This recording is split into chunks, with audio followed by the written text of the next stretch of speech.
Americans now have the highest revolving debt in U.S. history. According to the Federal Reserve, Americans collectively owe over $1 trillion in credit debt. Since the recession in 2008, banks are once again doling out credit to customers with poor track records.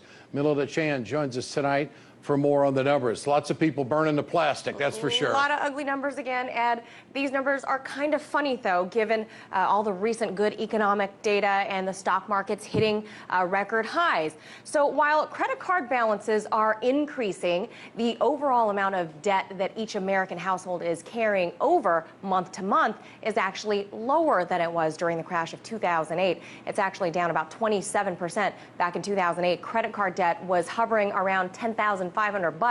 Today, that household credit card debt is just under $8,000. So that's good news. But what's driving the new national debt numbers up is that all those lenders are giving out more credit cards, but with lower credit limits than before. RT spoke to Lionel of Lionel Media about this very subject earlier today. You know, you would think that banks, especially after all of this underwater loans, that they'd be tighter with extending credit. They're still extending more credit, lower limits, but also people are using credit in more areas. It certainly is surprising that America's collective memory is such a short-term one. Let's take a look at who's doing all of that borrowing. Some people think it's millennials who seem to have a more carefree spirit than their predecessors, but that would be false. It's actually the heart of the Gen Xers, those aged 45 to 54, carrying the highest average credit card debt, coming in at just over $9,000, whereas millennials owe just under $6,000.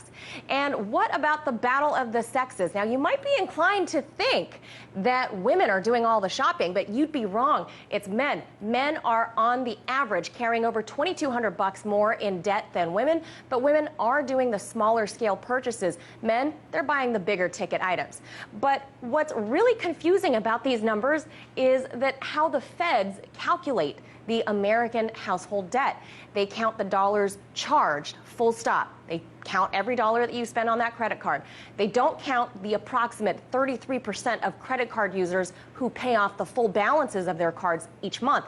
So, Ed, the same way that the true jobs numbers are incredibly hard to tally, how the BLS doesn't count those who no longer even seek work anymore, the bright side to this story might be that while Americans are charging up those credit cards in record numbers, the good news is that now more than a third of those people are paying them off in full. Hopefully, we won't see another crash like we did in 2008. Only a third? I had a banker tell me one time the best fiscal policy is zero debt.